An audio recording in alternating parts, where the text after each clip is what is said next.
Bonjour à tous et bienvenue sur Dragon Street Photographie. Je suis David Verquis, photographe de nature, voyage et paysage. Et aujourd'hui, je vous propose de voir comment travailler les masques de couleurs sur une photo macro de fleurs avec le Ticket 8 panneau Photoshop de Tony Kuiper.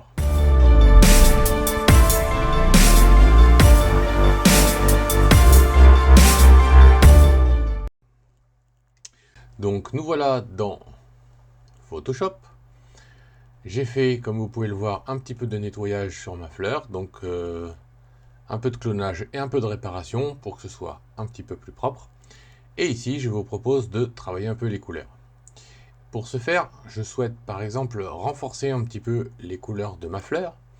Je vais donc pour cela utiliser les masques basés sur la couleur, comme vous pouvez le voir en survolant le petit icône correspondant. Et je vais sélectionner une couleur. Et je vais commencer par, mettons, violet. Voilà, je vais donc pouvoir voir mon masque. Et ici, je vais pouvoir travailler ma couleur. Donc je suis bien dans les violets. Je peux jouer un petit peu sur ici et là sur l'ouverture de mon violet, donc de mon spectre de violet. Renforcer un petit peu la luminosité de mon masque, comme ceci, pas à pas. Et pour éviter qu'il y ait trop d'artefacts et des transitions le plus doux possible, parce que c'est justement une fleur, je vais augmenter un petit peu la douceur de mes dégradés, comme ceci. Et je vais faire une sortie, une petite modification, mettre au moyen, comme cela. Voilà. Et je vais sortir avec une teinte saturation, donc ici, donc ma zone de sortie. J'ai donc mon masque qui est appliqué, la teinte saturation qui est ouverte en tant que calque de réglage, et je vais donc travailler un petit peu le renforcement de ma saturation. Comme vous pouvez voir, le travail est très dégradé, très doux. Un petit peu de lumière. Voilà. Et je pourrais aussi glisser un petit peu la teinte pour renforcer un petit peu mon violet. Voilà. Avant, après. Voilà, je souhaite faire de même avec le jaune. Je recommence mon opération en sélectionnant le jaune. Voilà, mon jaune est sélectionné. Par contre, j'ai beaucoup de mon arrière-plan qui est sélectionné. Alors, ce que je vais faire, c'est que je souhaite seulement conserver le jaune de mes plantes, et éventuellement un petit peu de mes tiges. Et donc, pour faire ça, je vais prendre le lasso. Je vais entourer comme ceci ma plante. Voilà. On va faire une soustraction ici. Hop, comme ceci. Et je vais cliquer ici sur masquer au noir. Donc je vais réduire le pixel, faire une transition assez large. Voilà. Cela m'a permis donc de sélectionner principalement mes fleurs. Je vais être encore un petit peu plus juste. Je vais prendre donc mon pinceau noir pour effacer un petit peu les choses qui ne m'intéressent pas. Voilà, comme ceci.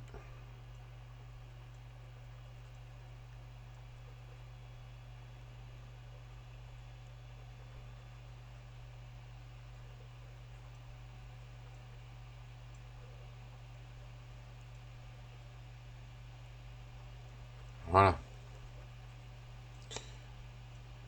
Et je vais faire une sortie teinte saturation. Et là, si je force un peu, on voit bien que ça travaille principalement mon jaune. Je vais du coup pouvoir lui mettre un petit peu plus de lumière, attirer un petit peu l'œil. Et je pourrais mettre un soupçon orangé ou un soupçon de cyan pour purifier le jaune. Voilà, c'est pas mal. Voilà, ça donne un petit peu de contraste de couleur à l'intérieur de ma fleur.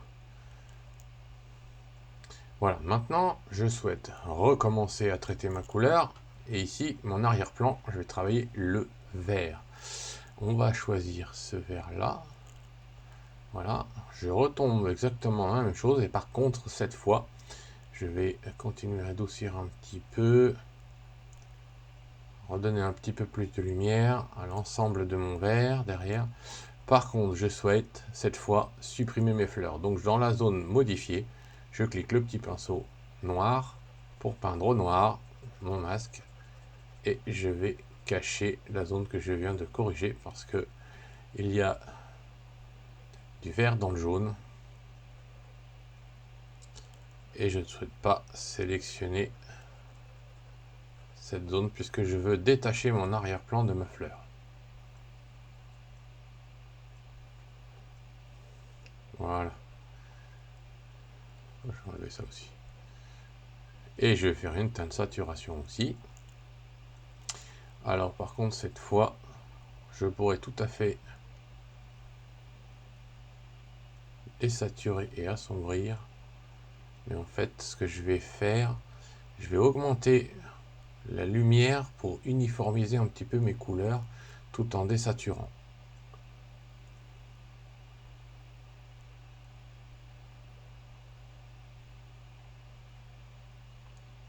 Voilà, on va faire avant, après.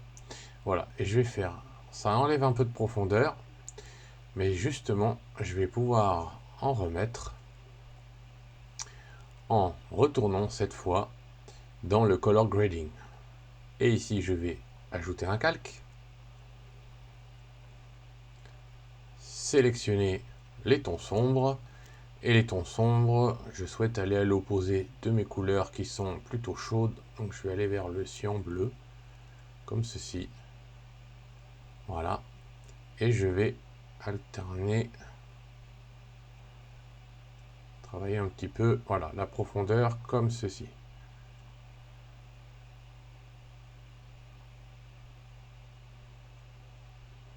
Et dans les hautes lumières, on va essayer de remettre un peu de couleur. Et là, on va éclaircir un petit peu pour éviter que ça sature de trop.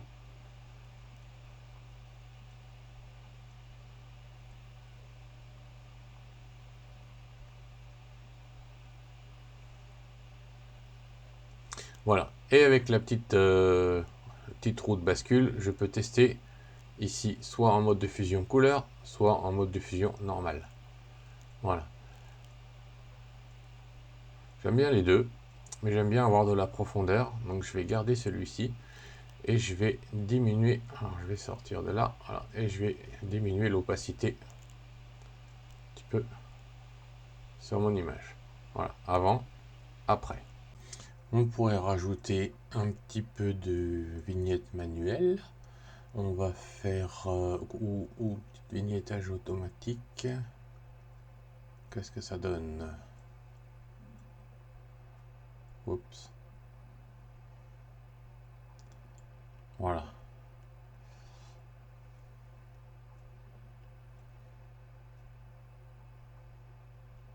Voilà, un petit vignettage de 20%. Pour donner un tout petit soupçon de profondeur. Voilà. Donc je récapitule. Je vais enlever les calques. Donc voilà l'image source sortie du dérotiseur. Et comme vous pouvez le voir, elle est plutôt pastel. J'ai juste essayé de renforcer et d'équilibrer un petit peu les couleurs sur ma fleur, très légèrement, pour pouvoir en fait le faire chirurgicalement ici avec le panneau multimasque Ticket 8. J'ai donc commencé par travailler le violet. Je vais mettre justement renommer mes calques. Ici le jaune.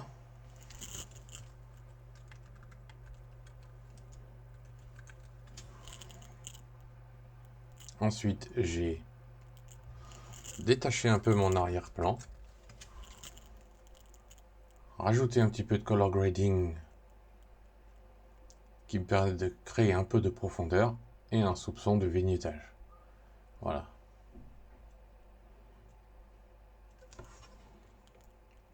Avant et après. Voilà, c'était un exemple de développement et de retouche de la couleur sur une image de fleur avec le panneau Ticket 8 Multimask de Tony Kuiper. Comme vous pouvez le voir, ça permet de travailler chaque couleur une par une chirurgicalement. Attention toutefois, quand vous travaillez vos masques de couleur, de ne pas créer trop de contraste dans vos masques ou de ne pas faire des bordures, des contours trop durs. Donc comme vous avez pu voir, j'ai augmenté à chaque fois un petit peu le floutage pour éviter d'avoir des ruptures ou de créer des artefacts. Et donc ensuite, tout vous est permis. Ça peut être extrêmement puissant en termes de développement parce qu'on peut développer chaque couleur une par une et vraiment faire un travail ultra précis. J'espère que ça vous a plu, cette petite démonstration. Et je vous dis à très bientôt pour plus de vidéos sur Capture One on One Photoro ou Photoshop et les multimasques sur Dragon Seed Photographie.